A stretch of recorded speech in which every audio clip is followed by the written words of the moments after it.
Deixai toda a esperança, ó vós que entrais. Essa é uma das citações mais famosas da literatura. Mesmo quem não gosta de ler, provavelmente já ouviu essa citação, essa frase. E ela é parte da nossa resenha de hoje, da obra que nós vamos estar resenhando hoje. E ela é que dá o tom da nossa trama, da nossa história. A gente está falando aqui da Divina Comédia. Finalmente vamos resenhar a Divina Comédia. Quem acompanha aqui o Because I Read sabe que é uma leitura que foi muito esperada, muito ansiada, muito desejada. E para quem não acompanha o Because I Read, está assistindo a gente pela primeira vez, sejam todos muito bem-vindos. Eu sou Patrícia, esse é o nosso canal de bate-papo literário. Lembrar vocês sempre de deixar o curtir, de se inscrever no canal. Eu sempre deixo os links aqui embaixo dos livros que eu mostro para vocês na Amazon. Se vocês forem comprar, pedir gentilmente que vocês usem os links para ajudar aqui a disseminação do canal, apoiar o nosso trabalho. Mas, gente, então, voltando ao nosso assunto, né? Gente, como essa resenha foi esperada. Eu não era nem para estar aqui hoje, né, conversando com vocês, porque os últimos dias têm sido bastante complicados. Tem uma gripe que saiu arrastando todo mundo na família, inclusive a May, né? E eu tô aqui com um copinho de líquido aqui atrás, porque se a tosse vier, eu vou tomar um pouquinho de líquido para ajudar, porque não tá fácil, viu? Por isso que semana passada a gente não fez resenha, não teve resenha, porque eu não tava conseguindo falar sem tossir. Mas estamos aí, vamos em frente. Eu queria muito conversar sobre esse livro com vocês. E eu não queria deixar passar mais tempo, né? Então, a Divina Comédia foi uma leitura que a gente tem aqui no canal, uma playlist aqui no Because I Read no YouTube. Eu vou deixar linkada aqui para vocês a playlist da Divina Comédia. Eu fiz uma leitura compartilhada. O que foi isso? Eu dividi, né, em trechos, né, em partes aqui, em algumas partes. E a gente foi conversando a cada 15 dias. Depois a gente teve aí um tempo que a gente deu uma pausa aí, não esperada, mas terminamos, né? Fizemos todos os vídeos. A gente tem um total aí de 6 vídeos falando sobre a Divina Comédia, uma introduçãozinha, e o outro é literalmente falando dos cantos, né? A gente dividiu os cantos e a gente foi falando, passando pelo inferno, pelo purgatório e pelo paraíso. E assim, foi uma leitura que eu fui comentando o que eu estava lendo, o que a gente tinha lido naquele período, falando algumas curiosidades, passando algumas impressões, e vocês foram lá nos comentários, comentaram. E aí eu salvei a playlistzinha para quem se interessar em ler a Divina Comédia e quiser companhia. Tá aqui o Because I Read, pronto, acompanhar vocês lá, guardadinho.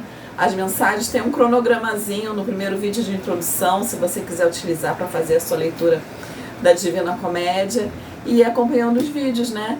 E se vocês, mesmo a gente já tendo terminado a leitura, se vocês verem os vídeos, quiserem comentar, quiserem perguntar alguma coisa, quiserem dar alguma sugestão, escrevam lá nos comentários que eu respondo para vocês, tá bom? Então, gente, a gente fez aqui algumas leituras pré-Divina Comédia, né? Como é uma leitura que eu tinha, assim, anseio, né, um pouco de receio até de fazer, porque é um poema, né, gente? E eu não tenho essa facilidade toda, essa intimidade toda com o poema, principalmente sendo um poema épico, né? Foi escrito no século XIV. Então, eu fiquei meio ansiosa, né? E eu sei que é um poema que abrange muita coisa. Então, eu fiz algumas leituras preparatórias. 2 delas, assim, básicas, importantes, foi a biografia, a biografia do Dante. Essa aqui, eu utilizei essa aqui da Barbara Reynolds, maravilhosa, muito boa. E o interessante é que ela conta a vida do Dante, mas a partir de um momento ela vai intercalando a Divina Comédia com a vida do Dante, né? O que o Dante utilizou da sua vida pessoal aqui dentro na Divina Comédia. Eu vou deixar aqui linkado também. Perdão. Eu vou deixar aqui linkado também na descrição do vídeo a resenha que eu fiz sobre essa biografia. E a outra leitura que a gente fez também bastante importante e que acabou sendo uma surpresa maravilhosa foi a Eneida de Virgílio, que é um outro poema épico, né? É a viagem de Enéas depois do final da Guerra de Troia, ele fugindo de Troia e navegando até chegar na Itália, sendo precursor, né, da fundação do Império Romano. Isso tudo, lógico, gente, é uma história, né? É um poema, é uma epopeia, né? Não é baseado em fatos reais, é uma epopeia. Mas por que eu li Eneida? Porque é Virgílio, que escreveu Eneida, né? Que vai acompanhar, um dos ídolos de Dante, que vai acompanhar Dante em sua jornada através do inferno e do purgatório. Então foram essas leituras principais que eu fiz. As outras eu vou comentar aqui quando a gente chegar aqui no final da nossa resenha. Vou deixar o link dessa resenha que eu fiz também sobre a Eneida. Muito boa, amei demais essa leitura. Aqui embaixo na descrição do vídeo, tá bom? Então, deixa eu beber aqui um golinho.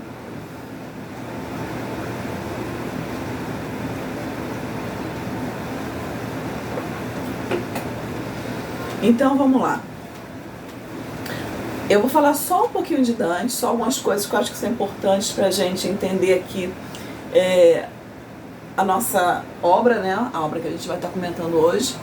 Gente, eu vou segurar, eu utilizei duas edições. Eu utilizei essa aqui na Martin Claret e utilizei essa aqui, essa edição de bolso da editora 34.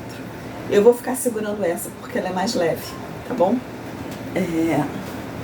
Então, gente, apesar dela estar já bem feinha, já tá ficando criando até a orelha, né? De tanto que ela foi manuseada. Mas livro é pra isso mesmo, né? É pra gente usar e abusar. Então, perdão. Vamos falar só um pouquinho de Dante, porque como eu já fiz a resenha, né, da biografia dele, vou falar só algumas coisas que eu acho relevantes aqui para nosso bate-papo. Dante nasceu em 1275 em Florença. Ele era filho de uma família abastada, uma família em boa condição social. O pai dele arrendava terras, emprestava dinheiro, era uma agiota, né? E a mãe dele veio de uma boa família também, né? Então ele sempre teve uma boa condição social. O Dante era uma pessoa muito ativa, ele fez muitas coisas. Ele estudou, lá não tinha naquela época faculdade, essas coisas, mas ele fez 2 cursos que eram cursos de elite, né? Que é o Trivium e o Quadrivium. Esse Trivium, ele estudou latim, lógica e retórica.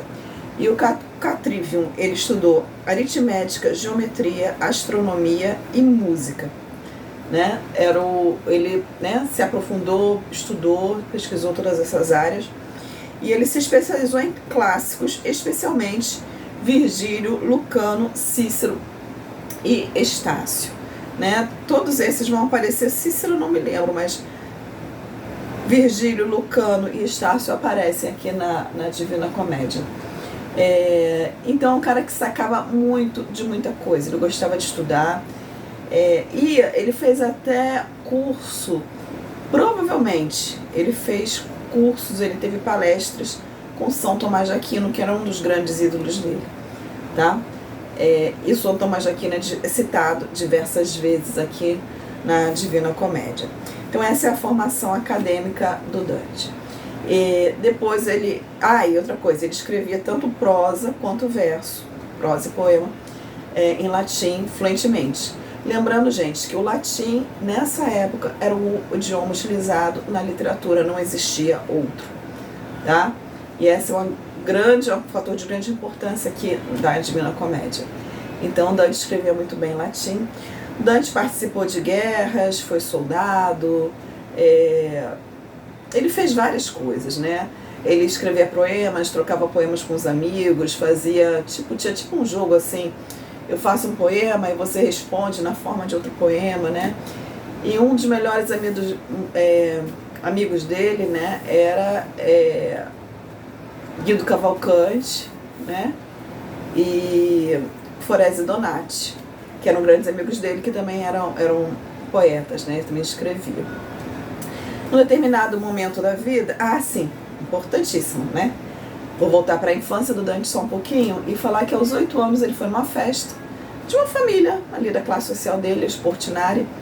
E nessa festa ele viu pela primeira vez uma menina, mais ou menos da idade dele, filha dos anfitriões, do dono da casa, chamada Beatriz, que para facilitar a nossa vida aqui, né, que infelizmente aqui ninguém fala italiano, vamos chamar de Beatriz, né? Ele viu a Beatriz Portinari, filha dos donos da casa, e foi amor à primeira vista, amor para a vida inteira.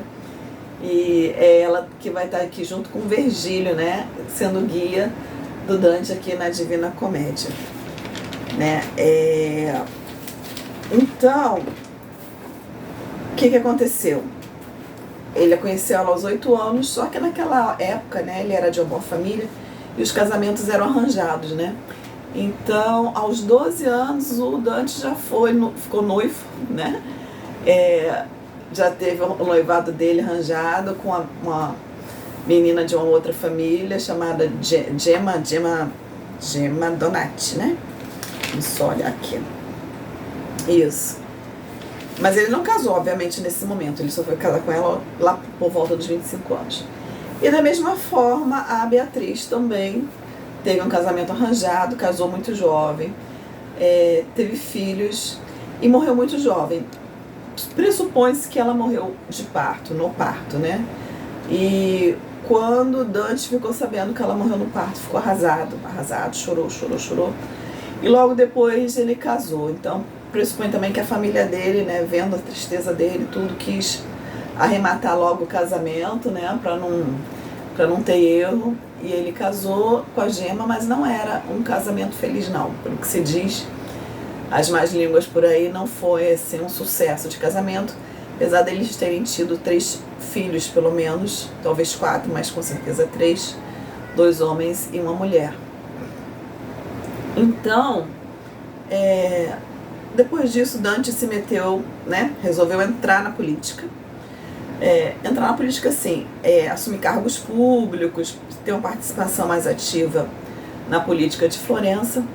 E ele era de um partido chamado Guelfo, e ele tinha subdivisão, era o partido dos Guelfos.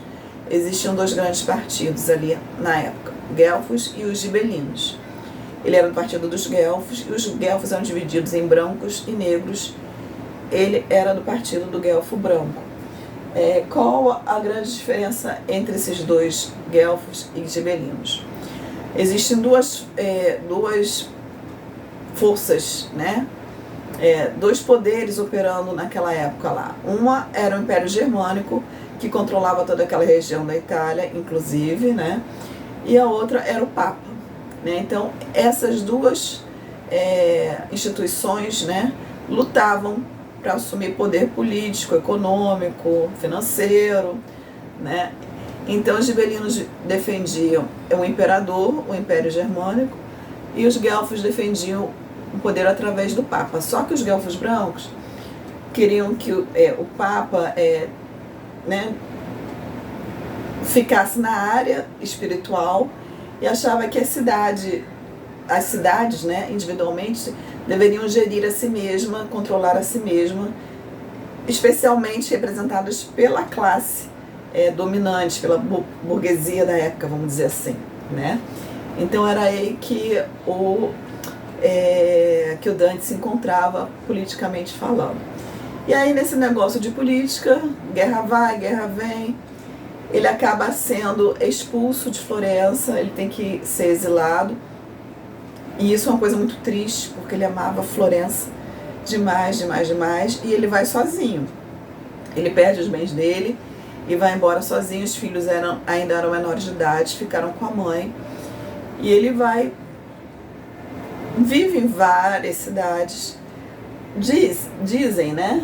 Dizem a maioria dos comentadores, dos estudiosos de Dante, que ele escreveu a Divina Comédia no exílio. Poucos acho que antes ele já estava escrevendo, mas a maioria concorda que foi no exílio.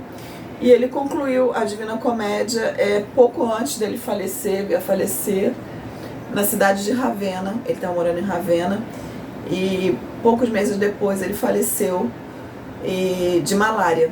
Isso foi em 1321 que ele faleceu. Então, gente, o que mais? Ele foi... um detalhe interessante, ele nasceu em 1275, né? Ele foi para o exílio em 1302.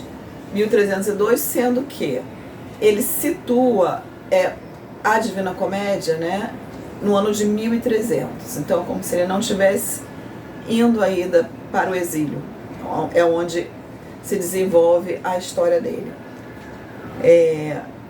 Então tá. Então a gente agora vai falar um pouquinho. Deixa eu pegar meu óculos, ver se eu não estou esquecendo nada importante. Eu não quero falar demais, mas eu também não quero deixar passar nenhum detalhe que eu acho importante, interessante aqui dentro da história. Bom, vamos embora lá. A gente vai falar um pouquinho sobre a estrutura dessa obra, né? Desse poema, né? Vocês podem ver, não sei se vocês conseguem ver, mas olha, é todo feito de versos com 3 estrofes, 3 rimas, como é que se fala? 3 frases, não sei, gente, como é que se fala, mas são sempre 3 linhas, né? Vamos colocar assim, 3 linhas, né? Ele é todo feito em 3 linhas. E a estrutura desse poema aqui, gente, ela em si já é um show à parte, né? Como eu falei, Dante gostava muito de, entre outras coisas, de matemática. Ele estudava, assim, não só matemática, mas numerologia. Então aqui, ele fez uma estrutura aqui, que esse poema aqui todo, ele é composto de 99 cantos, tá? São 99 cantos. 33 em cada parte, 33 do inferno, 33 no purgatório, 33 no paraíso. Mais um canto de introdução. Então 99 mais 100, que é um número completo, um número perfeito. Mas tudo para o Dante vai gerar em torno de 3 e múltiplos de 3. Outro detalhe interessante aqui da estrutura do poema, que é assim de pirar o cabeção, ele criou uma forma de métrica aqui, de rima, né, para usar nesse poema, em todo o poema, que funciona da seguinte forma. Como são 3 linhas cada estrofezinha, então o final da primeira rima com a terceira, né? Linha. Primeira linha, o final da primeira linha rima com a terceira. A segunda linha, ela rima com a primeira e a terceira linha do verso seguinte. Olha que loucura, gente. Olha escrever um poema desta extensão, contando milhões de coisas e ainda tendo o trabalho de se preocupar com essa rima. É muito assim, é muito pra minha cabeça, né? E aí a outra questão, assim, a Divina Comédia. Por que comédia? Porque naquela época se usava 2 formas de escrever: tragédia ou comédia. Comédia era aquela história, aquela aventura que começava com problemas, com situações, mas ao desenrolar acabava bem. Então por isso aqui a gente vai estar dentro de uma comédia, né? E aqui Dante cria um paralelo também com a história sacra da humanidade, que é, né, o pecado, né, o problema do pecado original, e aí as coisas vão acontecendo e acaba bem com a vinda de Jesus Cristo, com a redenção em Jesus Cristo. Porque, na verdade, a princípio, esse é um poema para falar de fé, né? De salvação, de fé, de vida cristã, mas que para Dante está muito relacionado a religião e a política são algo que para Dante caminham muito juntos, né? Uma coisa está muito relacionada à outra, talvez pela época que ele vivesse, mas acho que com a postura dele também eram coisas muito importantes para ele, e para ele, dentro da importância dele, dentro do poema, são coisas que vão estar muito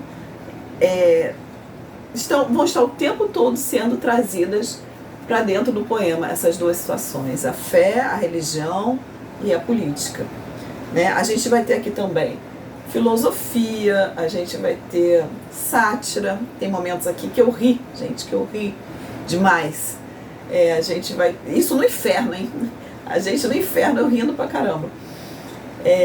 Vai ter a parte lírica, né? Eu chorei também aqui dentro. Na verdade, eu senti todas as emoções aqui dentro desse poema, né? Maravilhoso, maravilhoso. Mas vamos lá. Voltando à estrutura, né? Então, esse sistema que eu falei de verso da primeira com a terceira linha, depois a segunda linha com outro verso, se chama terça rima.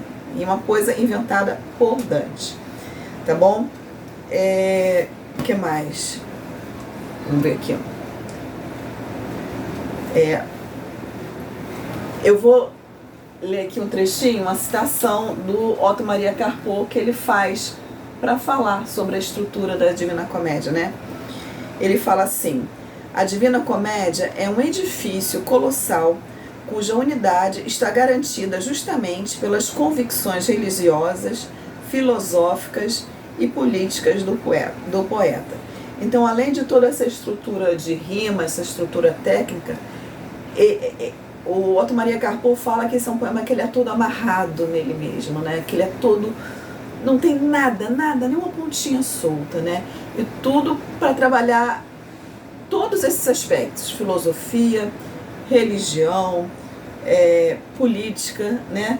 Ele trabalha tudo isso aqui dentro, nessa forma certinha, amarradinha, que ele planejou, né?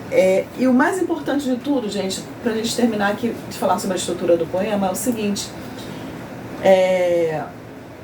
como eu já falei para vocês, naquela época tudo era escrito, né? Toda a obra literária ela produzida em latim. E Dante, dessa vez, como Dante queria, né? Pensa assim, Dante é um poeta. O que um poeta quer? Quer que seus poemas sejam difundidos, disseminados. Naquela época não se podia escrever, fazer cópias, não tinha editora, não tinha impressora, então era tudo na mão, era cópias e oralmente, né?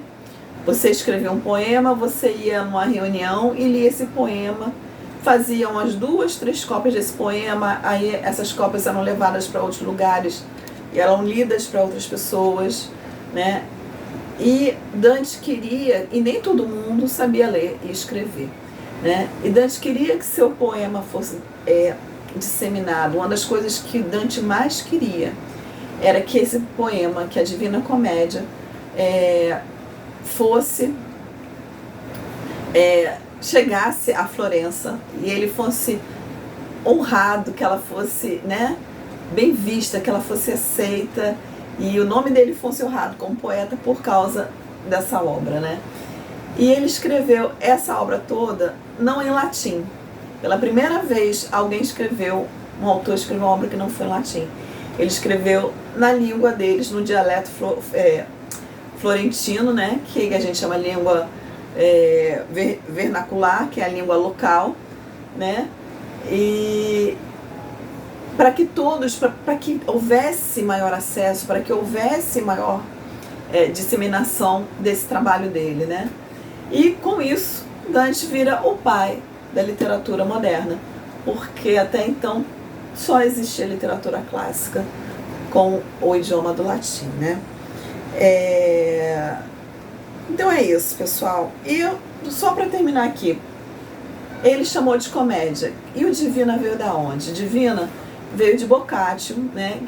Que foi quase um conterrâneo de Dante e foi um grande fã de Dante. Quando Dante faleceu, Boccaccio estava com 8 anos de idade. E a primeira biografia do Dante foi escrita por Boccaccio, mas foi uma biografia, apesar de muito curtinha, eu tenho ela aqui, eu li ela também, muito fininha, olha, mas ela foi escrita dele conversar com a família, com os filhos, então foi uma biografia escrita com fatos que estavam muito próximos da realidade do que aconteceu, né? E mais pra frente a gente vai falar um pouquinho mais de Boccaccio e o que ele fez aqui pela Divina Comédia. Então agora a gente vai falar um pouquinho, ou muito, né, do enredo. Gente, eu fiz os vídeos, nos vídeos eu falo bastante, minuciosamente, do que acontece na Divina Comédia. Então aqui eu só vou dar uma passada geral aqui do que acontece no poema e vou falar um pouco das minhas impressões sobre o poema.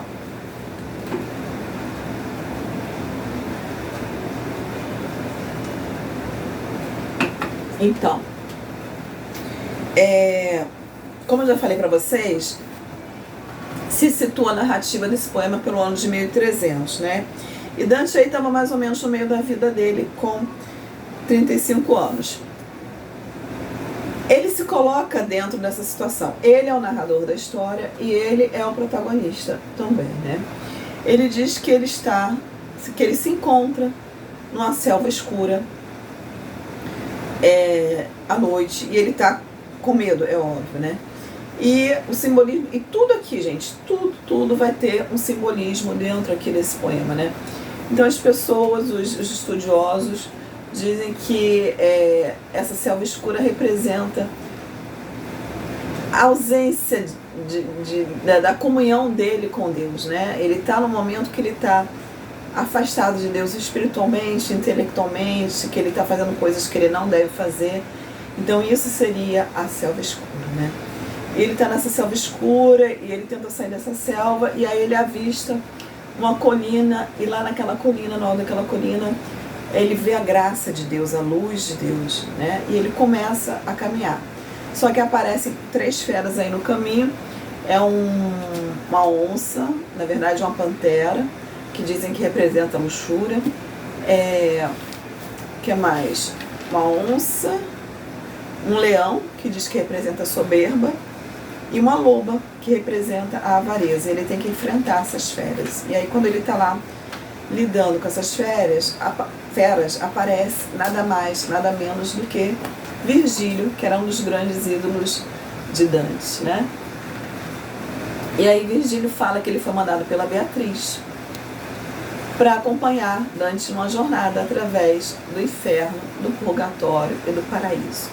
Então, qual o objetivo aqui dessa história? O objetivo dessa história para Dante, que está perdido, e aí você faz todo um paralelo com a situação de alguém que está sozinho no exílio. Depois, quando os filhos dele atingiram a maioridade, eles foram obrigados a se exilar também, junto com o pai.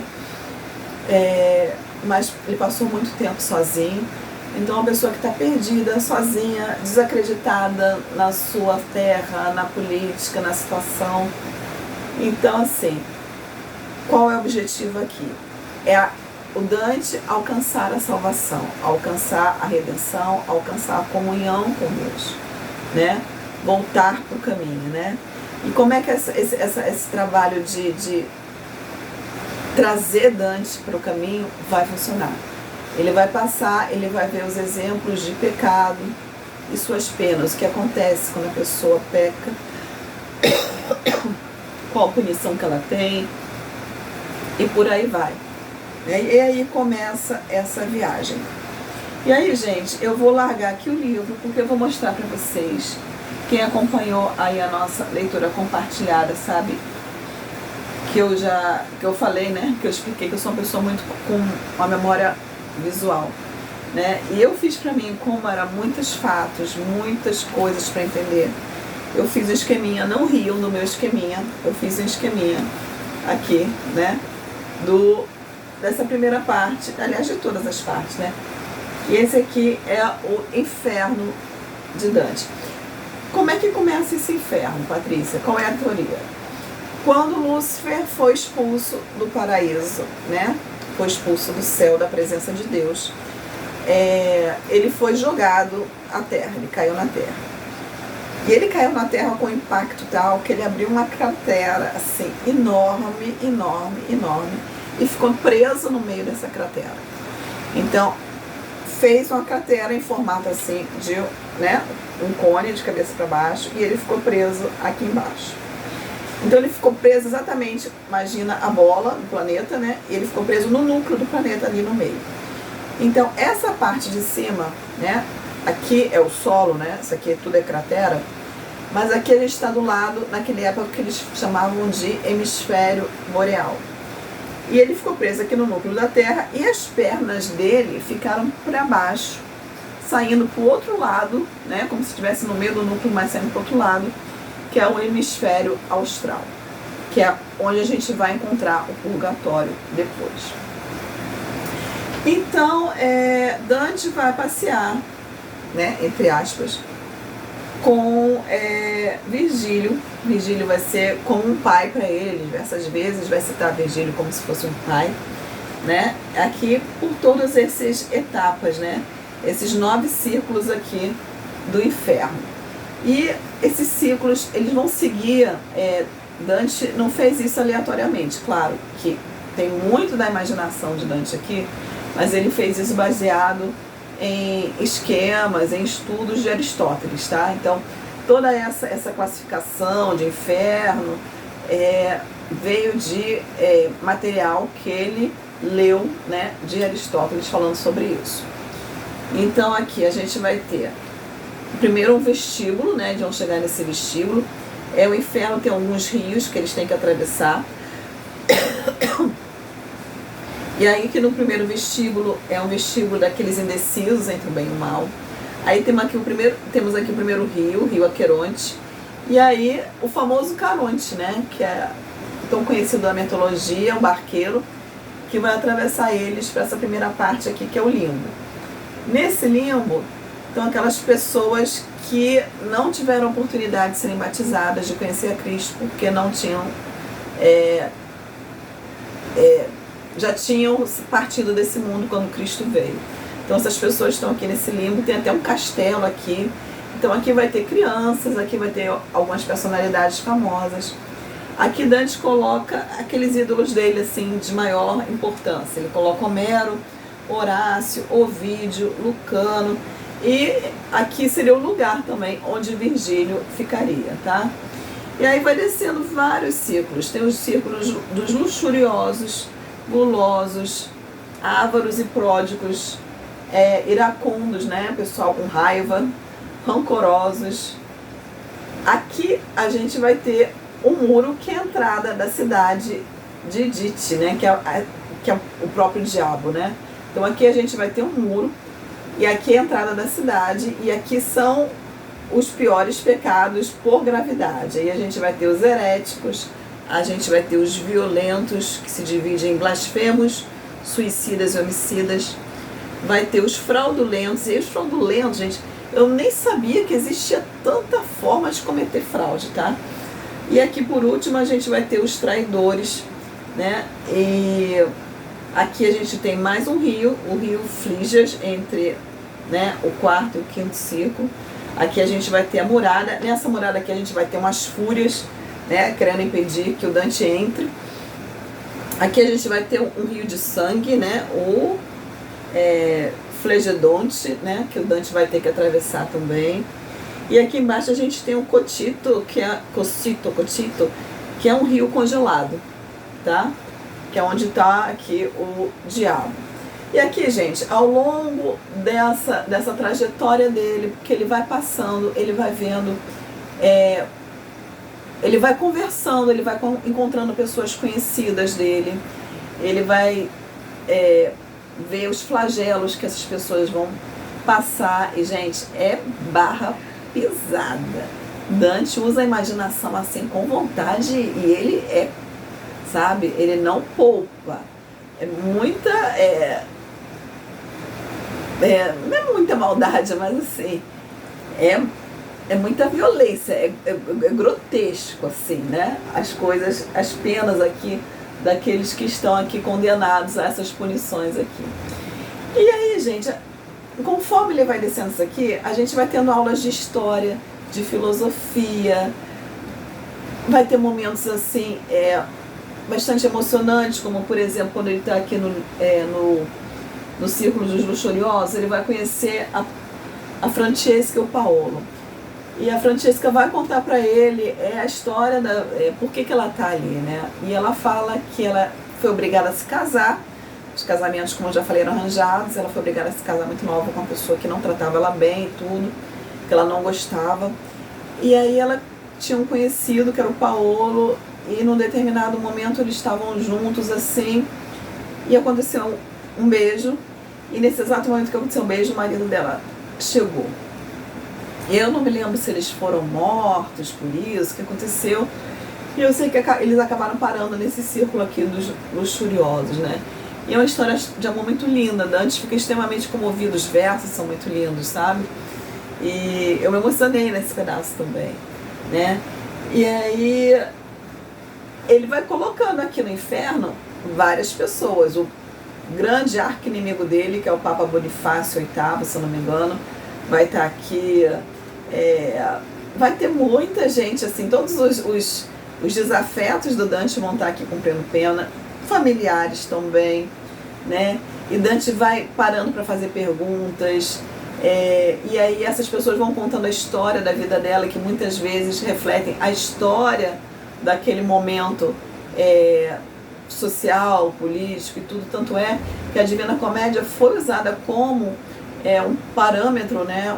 Uma referência para saber como a sociedade funcionava naquela época, porque as pessoas aqui dentro vão descrevendo o que aconteceu, como foram as guerras, o que elas passaram, né? E tudo isso vai muito baseado em quê? Na Bíblia e na mitologia. Dante vai usar muitas coisas do Antigo Testamento e do Novo Testamento aqui dentro dessa história, vai misturar muitas vezes com histórias mitológicas, com deuses gregos, com deuses romanos, mas sempre trazendo exemplos de moral, daquilo que deve ser feito, daquilo que não deve ser feito, né? E ele vai aprendendo com essas pessoas, e essas pessoas também vão pedindo notícias para ele das pessoas que estão vivas. E ele, quando encontra alguém que morava em Florença, ele vai pedindo notícias de Florença, porque ele estava afastado de Florença, né? E essas pessoas vão fazer profecias para ele do que vai acontecer no futuro. É toda, assim, gente, uma dinâmica muito interessante. Tem os demônios, e cada círculo tem um guarda, que normalmente ou é um demônio ou é um monstro. Todos sempre com referência dentro da mitologia, né? E aí até chegar aqui no final. Quando ele chega aqui no final, o que acontece? Tá o diabo preso lá. Esse diabo aqui tem 3 cabeças, né? Deixa eu ver se dá. Não sei se vocês vão conseguir ver aqui. Na foto desse livro tá só a cabeça do diabo. Esse diabo tem 3 cabeças. E aqui, ó, na cabeça, cada cabeça tá devorando, cada boca tá devorando uma pessoa. Perdão. A boca da frente tá devorando assim, você só vê as pernas da pessoa, e as cabeças laterais você só vê as cabeças e os braços para fora. Esse que tá aqui na cabeça principal sendo devorado é Judas, que traiu Jesus. E esses 2 outros são Cássio e Brutus, que traíram o imperador romano, que para Dante é de importância vital, porque se você trai o imperador, você está traindo a Deus também, né? Então, tá essa cabeça de Lúcifer aqui devorando, e aí Virgílio vai colocar Lúcifer nas costas, vai pular no tórax do Lúcifer e vai começar a escalar. Quer dizer, escalar não, vai começar a descer pelo corpo do Lúcifer até chegar na barriga, e aí ele vira, né, de cabeça para baixo, e vai escalar de novo e vai sair do outro lado, da outra parte do hemisfério. Vocês entenderam a ideia, como é que funciona? E aí quando ele sai na outra parte do hemisfério, ele sai num túnel, eles sobem esse túnel e eles vão dar numa praia, que é onde tem o purgatório, o monte do purgatório, né? Que também tem seus círculos, né? São 7 círculos, a maioria com os mesmos, né, sentimentos, né? Que no inferno, os círculos aqui a gente vai ter, olha, círculos dos orgulhosos, invejosos, iracundos, preguiçosos, ávaros, gulosos e os luxuriosos também lá em cima, né? E aqui Dante vai ver, também vai rever muita gente conhecida. Quando eles chegam aqui, quando eles saem do túnel, eles vão dar nessa praia. E nessa praia tem barquinhos chegando, com os anjos pilotando, e esse anjo ele vai trazendo as pessoas que morreram e que vão passar um tempo aqui no purgatório, né? E aí ele sobe essa montanha aqui, né? Durante ele vai subindo essa montanha, ele vai encontrando com outras pessoas, vai conhecendo outras pessoas, e chega no portão do purgatório. Aqui o anjo toca a cabeça dele e ele recebe 7 peixes na cabeça dele, que se refere a esses 7 pecados aqui. E ele se sente pesado, porque ele carrega o peso desses pecados. Só que a cada círculo que ele vai subindo, ele vai perdendo um P, né? E esses círculos são assim, eles vão ter sempre, mostrar para Dante exemplos, por exemplo, aqui, o círculo dos orgulhosos, ele vai ver representações de humildade, né? Aquilo que seria oposto ao orgulho, né? Nos invejosos, exemplos de amor ao próximo. Nos iracundos, visões de mansitude, de mansidão, né?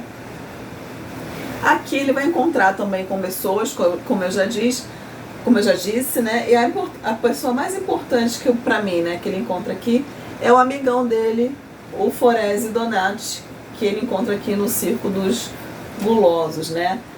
Dá até dó, gente, ver a despedida deles aqui, né?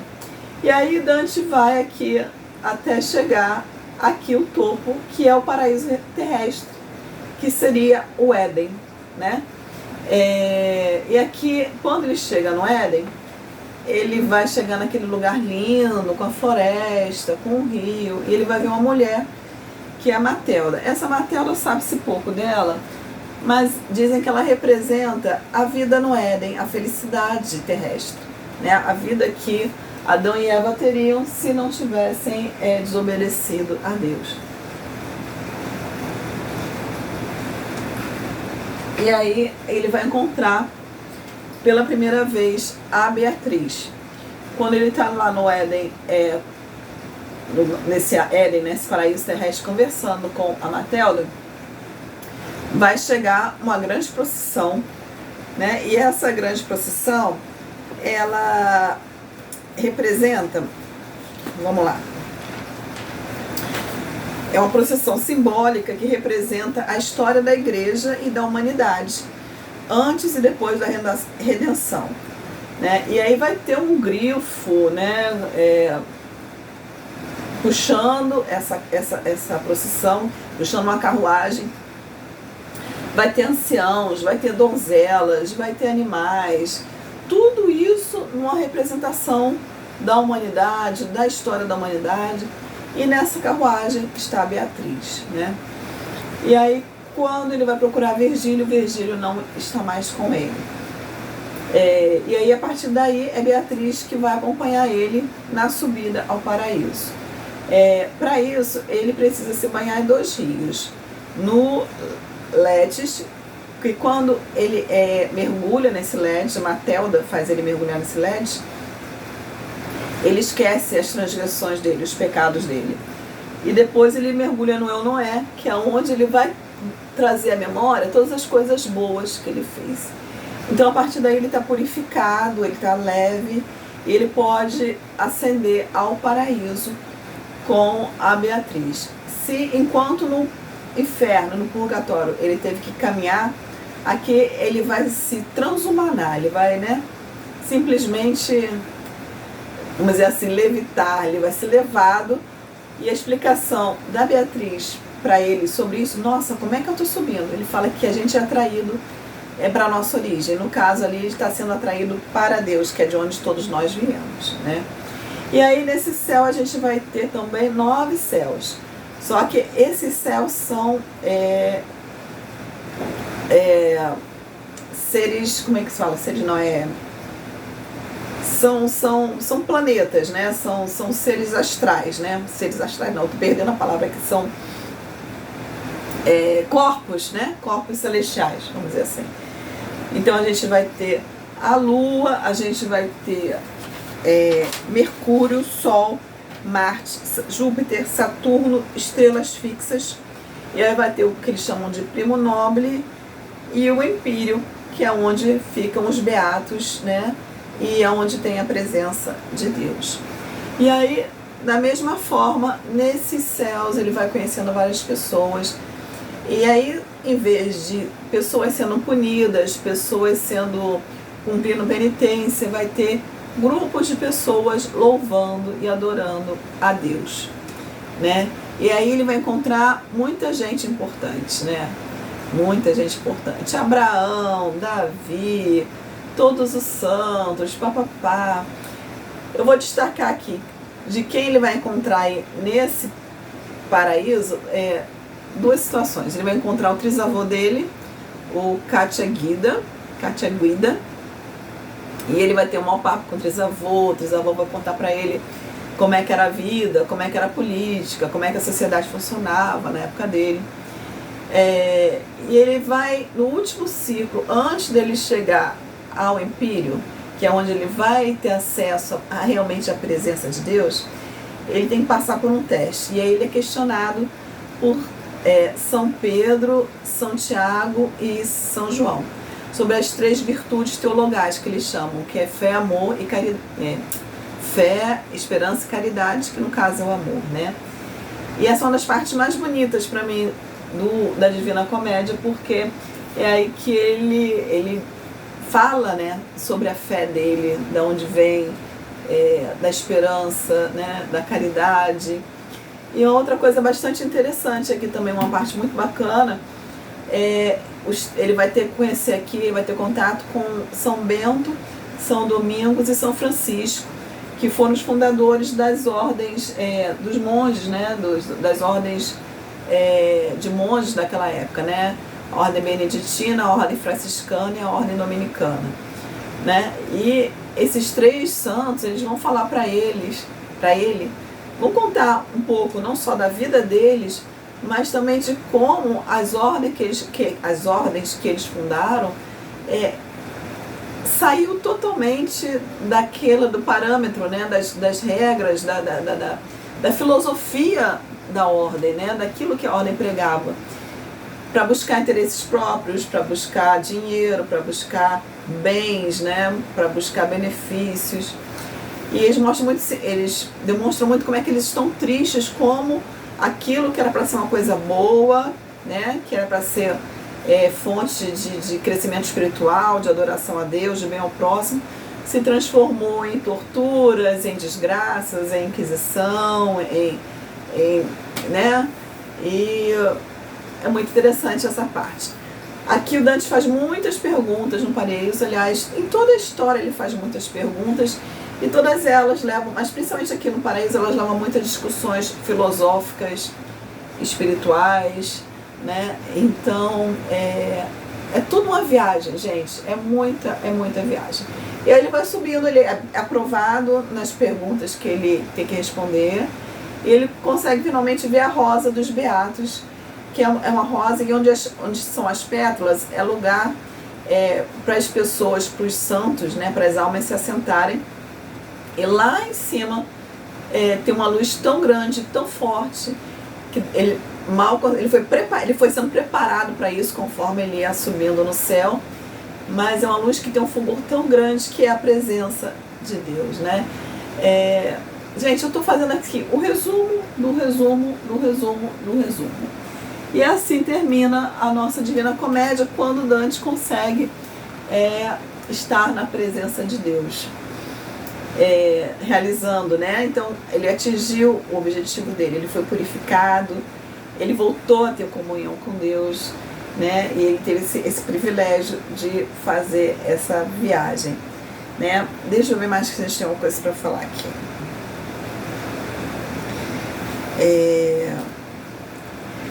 Não, é basicamente isso, né, gente? Tem muita história para contar, né? Tem muita história para contar.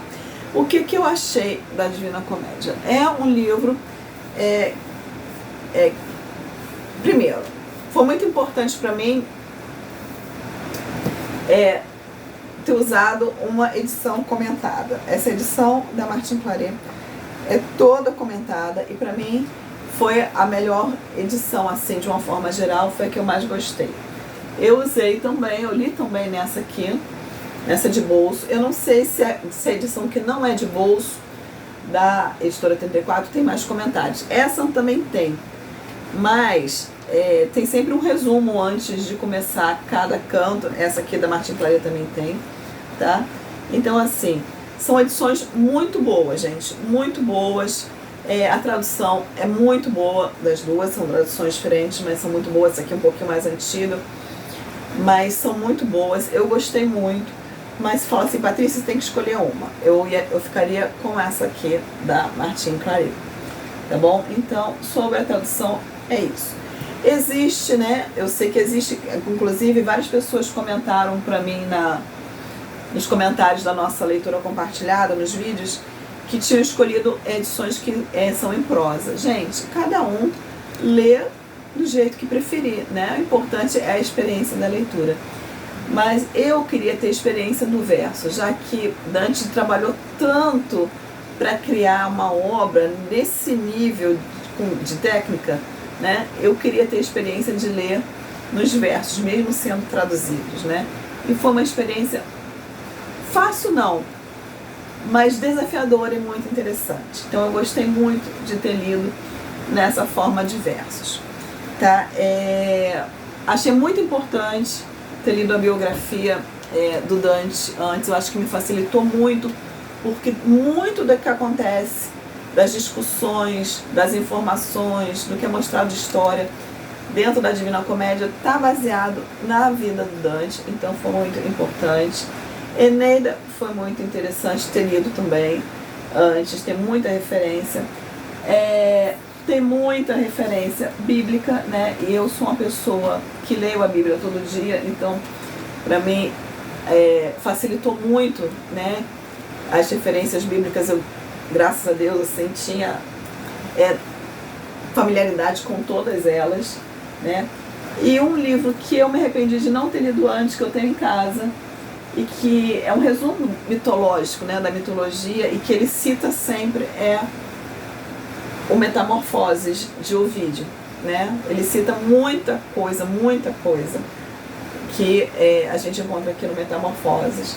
Eu ainda pretendo algum dia fazer uma releitura da Divina Comédia, mas com certeza eu já terei lido a Metamorfoses. Então eu senti muita falta disso. Quais outros livros que eu usei como apoio? Esse aqui, não é que eu usei como apoio, mas esse aqui traz alguma informação, o livro da literatura sobre a Divina Comédia, né? Então eu dei uma lidinha no material que tem aqui. Esse aqui também eu li, mas eu não gostei tanto, eu achei ele muito profundo para mim, leiga, né? Ele traz muitas referências, a linguagem que ele usa não é pro meu nível. Mas foi interessante, que é o Dante como poeta do mundo terreno, desse Erich Auerbach, né? Da editora 34. E esse aqui também não foi assim, não achei que me acrescentou muito, que é o 9 Ensaios Dantescos e a Memória de Shakespeare, do Jorge Luiz Borges. Mas eu vou deixar linkado aqui todos esses livros, tá? Se vocês quiserem dar uma olhadinha. Outro livro que eu comprei, e eu acabei de ler depois que eu li a Divina Comédia, foi esse livro aqui, 9 Cartas sobre a Divina Comédia, do Marco Lucchesi. Esse livro, como diz, né, traz 9 cartas, e ele não vai falar especificamente sobre a Divina Comédia, mas ele vai desenvolver 9 ensaios aqui, perdão, que tem como base a Divina Comédia. Alguns eu achei bem bacana, bem interessantes, outros nem tanto. Mas eu vou confessar para vocês, essa edição tá linda. E o que mais me valeu é que no final ele tem um caderno de ilustrações só de fotos, falando fotos, ilustrações de obras, né? Sobre a Divina Comédia, que é a coisa mais linda do mundo. Eu amei essa parte final aqui, é muito linda, né? É muito linda, gostei muito. E assim, um dos livros assim, de crítica literária que realmente me valeu, que eu gostei muito, é esse aqui, do Otto Maria Carpo, que é o História da Literatura Ocidental. Esse aqui é o volume 1 de um box com 3 volumes. E aqui ele fala bastante numa linguagem totalmente compreensível para mim, o que eu acho importante, e ele traz assim, eu li um pouco antes de eu ler a Divina Comédia, mas eu li o texto mais completo, de forma completa, depois que eu terminei. E o que ele falou bateu muito com a minha visão, com aquilo que eu entendi da Divina Comédia. Eu gostei muito. E eu queria ler aqui um trechinho do que ele fala aqui, né, sobre a Divina Comédia. Que ele fala assim: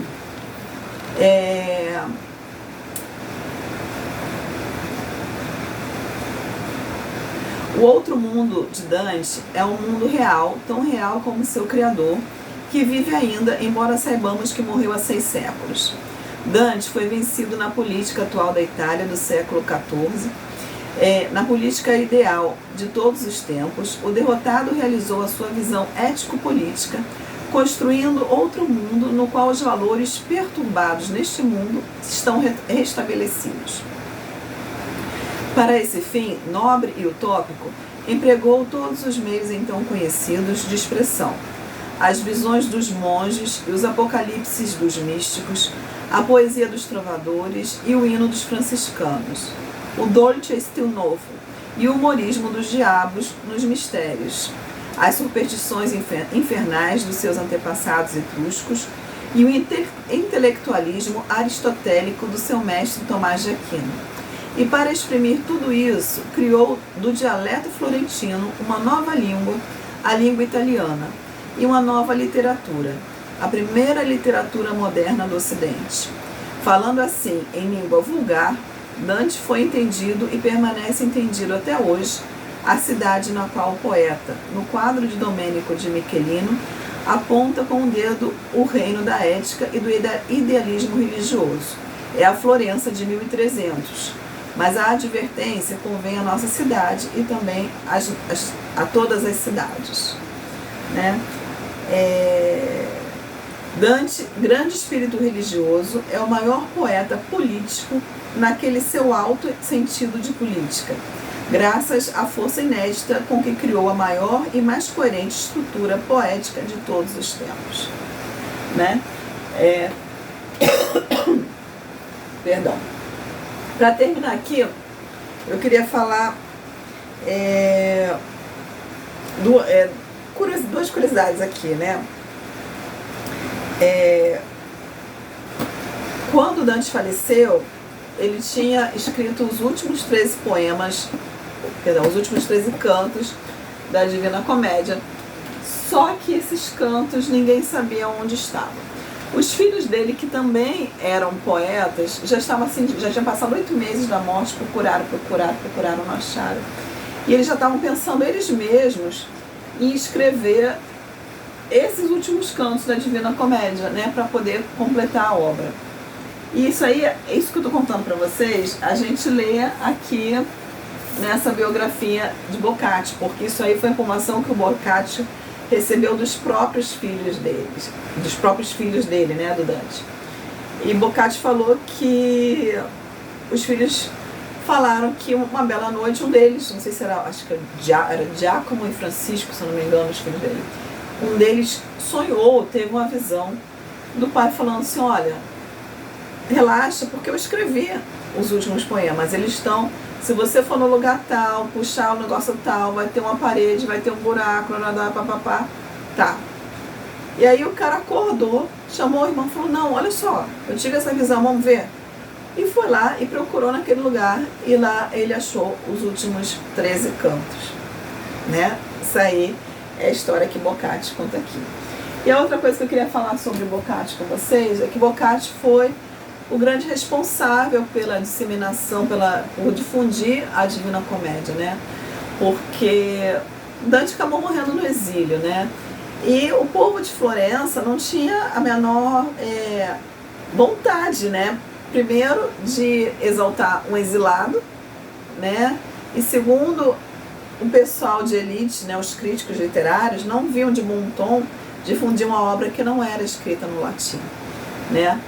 Mas Boccaccio foi lá, pegou, escreveu a biografia, pegou a Divina Comédia, fez cópias, né? E aqui aqui na biografia da Barbara Reynolds, fala assim, olha, a divulgação da biografia de Boccaccio teve o seu efeito. Em 1373, os cidadãos de Florença fizeram uma petição aos priores para estabelecimento de leituras públicas diárias da comédia, durante um ano. A petição foi concedida e Boccaccio foi designado o primeiro leitor público oficial de Dante, né? Então, graças a Boccaccio, né, que Dante não conseguiu ver isso vivo, mas o sonho dele foi realizado, né? A difusão, né, da sua obra e da comédia tão importante para a literatura, né?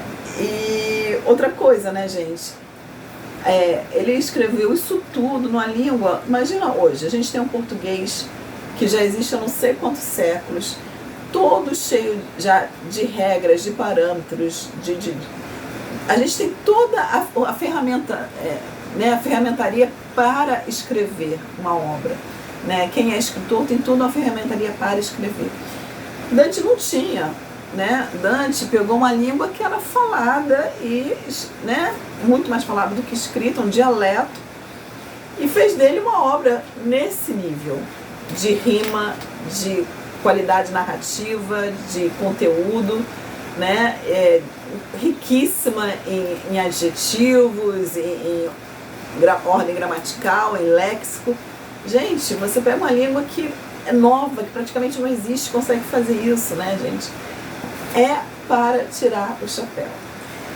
Sem dúvida nenhuma, assim como todo mundo, como a maioria das pessoas pelo menos, o meu momento favorito aqui foi o Inferno, porque eu acho que o Inferno é onde tem mais vida dentro do poema, né? É o Inferno onde a gente, enquanto leitor, se identifica mais, porque a gente vê nos erros dos outros os nossos próprios erros, né? E o que mais? As coisas no inferno estão acontecendo o tempo todo, né? E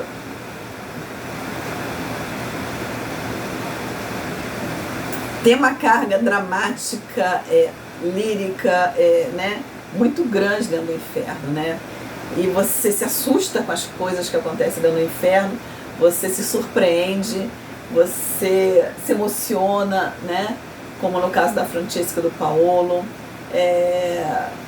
Então, assim, tem um caso também do Ugolino também, que são outros cantos famosos aqui dentro do inferno, que esse Ugolino era um nobre e por causa de questões políticas traiu uma outra pessoa, e essa outra pessoa, no final, que ele achava que não sabia que ele tinha traído, convidou para um banquete na casa dele, e essa pessoa trancou ele, os 2 filhos e 2 netos dentro de um alçapão, ou não sei se foi um porão, se foi uma torre, e esse Ugolino morreu lá de fome, mas ele vai contando para Dante como é que isso aconteceu. Ele conta que os filhos dele, os netos dele, vão falando: não, vovô, pai, me mata, me come para você poder sobreviver, né? Então tem uns momentos assim bem emocionantes, bem dramáticos aqui dentro. Em vários outros momentos, existem momentos bem dramáticos de pessoas que se arrependem daquilo que fizeram, que estavam fazendo, né? Então, pode ser uma coisa difícil de compreender, eu vou falar, mas assim, o inferno tem muita vida, tem muita coisa acontecendo, né? E na verdade, o inferno e toda a comédia nada mais é do que a representação da própria Florença, né? Das relações, da situação social, política, econômica, até a descrição, né, assim, do lugar, da montanha, dos rios, é a Florença, é a terra de Dante, né? Então, assim, tem essa parte do inferno que realmente eu acho que cativa mais a atenção e até o coração do leitor, mas o purgatório também tem seu valor. O paraíso, eu senti uma dificuldade de me conectar com o paraíso, porque aí Dante vai usar muito de todo o conhecimento de cosmologia, de astronomia, de planetas, de rotação, que primeiro não correspondem ao que a gente sabe hoje, o que a gente tem conhecimento, né? Que muito desse conhecimento foi atualizado. E eu não sou muito ligada nessa parte de astronomia, de astrologia, e ele coloca um certo misticismo envolvendo toda esse conhecimento dele teórico, né, que para mim foi um pouco difícil de conectar. Mas, gente, tudo muito bem feito, tudo muito interessante. A parte do purgatório, onde a gente tem sete círculos, né? Por que 7 círculos? Porque nos 3 primeiros, os pecados que ele apresenta, que é o orgulho, quer ver? Aqui é uma coisa interessante que eu não tinha falado para vocês, né? Perdão. Orgulho, invejosos, inveja e a ira, né? Os 3 primeiros círculos, eles representam o amor aplicado de forma mesquinha, né? Orgulho, inveja e a ira.